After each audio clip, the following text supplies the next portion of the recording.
Collector Guide.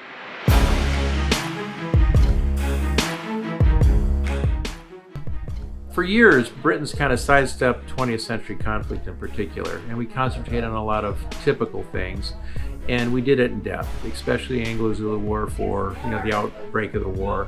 But I realized that as I talk to young people, when I say young people, under 40, 20th century conflict is far more relevant to them, and it's further removed in history than it was to me. When I was growing up, your dad, your neighbor, your school teacher, they were all veterans.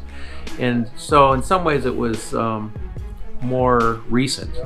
But as that point of time moves further back, it becomes more historic and more of interest to younger people, especially through video games, Medal of Honor, other ones, World of Tanks, movies like Saving Private Ryan, miniseries like The Pacific and Band of Brothers.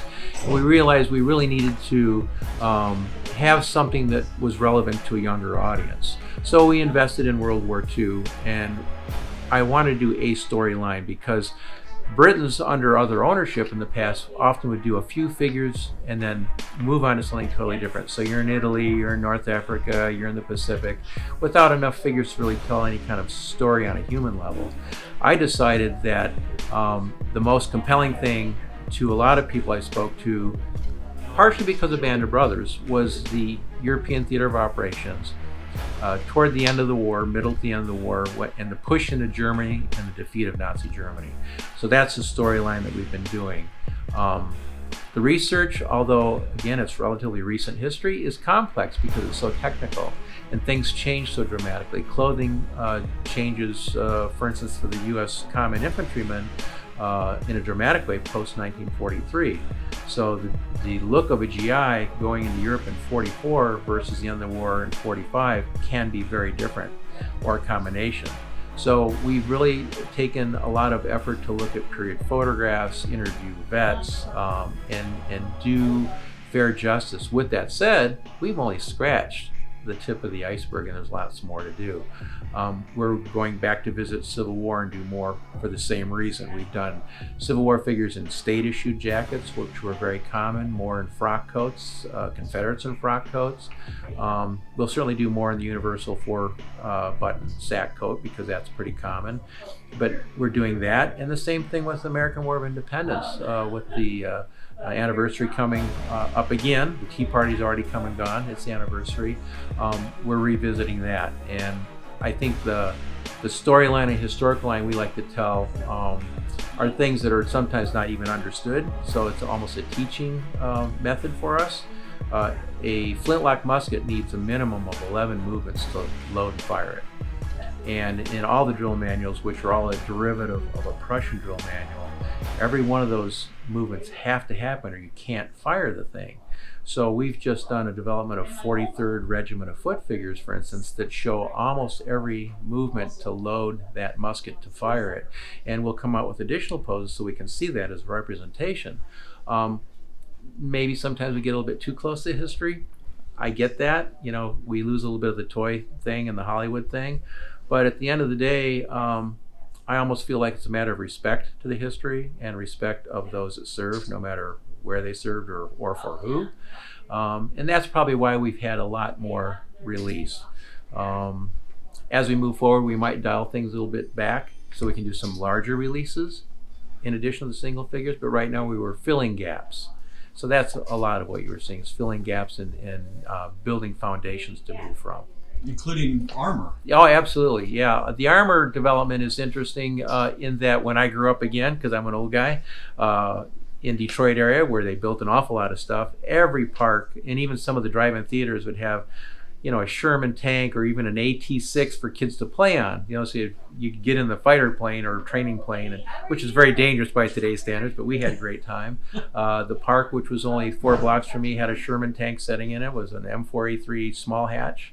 Got filled up full of beer cans from teenagers. I remember that. They towed it away. But I tried to go look at the real hardware, measure it, check it against things. There's lots of great information. There's lots of great model kits, but ultimately there's nothing like getting up and touching something.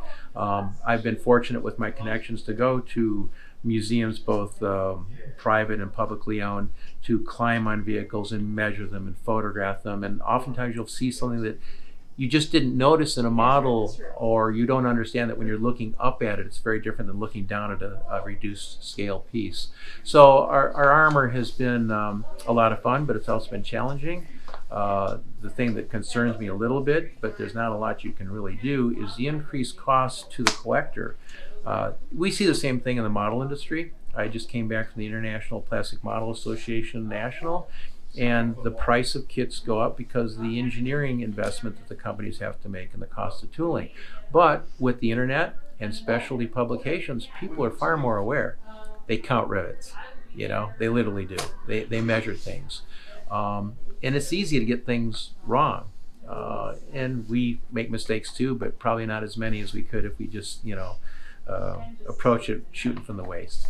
Makes sense. And I love the civilian figures you guys have come out with. I mean, it just seems like such a, I mean, it's a great line, but it also seems like it's such a, I mean, it's partially the same audience, but it also opens up a whole audience, it seems like. Well, yeah, I mean, let's face it, when you talk to even a World War II vet or a Vietnam vet, they tell you about all the things but combat.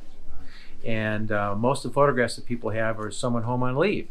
And that's ever since the advent of photography. And when you read letters that predate photography, they talk about so-and-so writing because they want to know if you can send some replacement socks or a jar of jelly or something like that.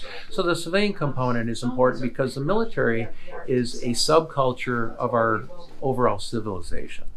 And whether it's women, children, workers, young soldiers, old vets. It's part of the complete story. And I think the civilian component was an important one to do. And I'm really thankful that my wife, for instance, had worked at major institutions in historic clothing, and she really helps with all of her friends to make sure all the details are absolutely right. So if it's an 1860s dress, that and all the accoutrements are perfect. If it's an 18th century outfit, everything is right and cut right. You turn the back of the figure, it's cut just the way that garment would have been. And that has to be just as respectful as the military. So I just have to ask you, overall, from when you took over Britain's to where you are now, what's remarkable to you about the growth and what you guys have accomplished? Well, you know, it's a odd question on one hand, but it's an obvious question too. I think what has really happened is that because we're a smaller entity than they were. I love the Pathé newsreel showing Britons in, you know, 1935 or 1946, and you see hundreds of people working and mass-producing toys. It's a vibrant business that only had a small group of people in R&D. And they did what you need to do to run a large company, is to pick something that sells, the sales numbers justify more, and you make more of it. We're collectors, we're hobbyists, we're armchair historians. We're a smaller company. We're a boutique company, let's face it. Most of the people in this industry, and even the plastics industry, really are boutique industries. Because of that passion, it shows. And I think since First Gear, which was the parent company that it was purchased from, which was primarily a die-cast heavy equipment and over-the-road truck company, the product was so different that they didn't have the energy, time, or interest to invest in it at the level we do. You know, I get hung up on silly things like how many moves does it take to load and fire a flintlock musket? That's not relevant to a larger company. It wasn't relevant to Ertl, Racing Champs, First Gear, and probably not even, you know, Britain's Petite that owned it prior to that. But it is to us. So is it a little bit of vanity maybe too? Yeah, it sure is. Trying to get it right, trying to tell a story, trying to teach a little bit so that if you pass it on, you've got a talking point. All those things are probably more important to us than they are commercially important. Anything else coming up for Britons that I know you took over your own distribution too in the last year. Anything else coming up for Britons that your fans or future fans should know about? Well, the one thing that we have done as a part of diversification is we've been asked for years to do kits, unpainted versions of our figures. And previous owners have said, well, if we do a standard figure and we release it as a kit and a hobbyist paints it either extremely well or extremely poorly, and it's sold on the secondary market, they don't know if that's a Britain's production piece. That was a legitimate point. I get it. So we've launched a range of figures made from high quality polyurethane resin, pre-cleaned, some of our favorite sculpts, highly detailed, and we're distributing those under campaign miniatures. A lot less confusion that way, and maybe even reduces some of the prejudice there might be saying, oh, it's Britain's, it must be a toy. Right. These are historical miniatures, again, highly detailed, polyurethane resin, ready to paint. One of our collectors was just in with 3 of the Army Air Corpsmen that he had painted. Beautiful job. He added extra, communication wires and decals. That's what that's meant for. So that's probably our biggest new venture.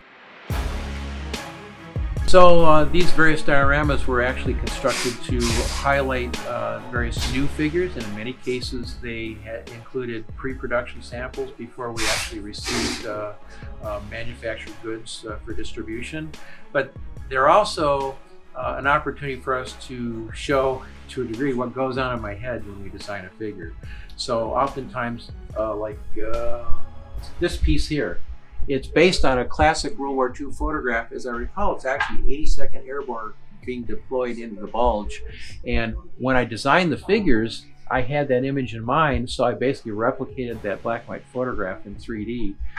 Same thing here. This is the reconnaissance section, or Aufklärungsabteilung of the 1st SS, Kampfgruppe Nittel, in the Bulge, with the famous sign that the propaganda company had actually repaired the Malmedy sign by hanging a Mauser on it. So all these figures are basically designed to bring this scene to life.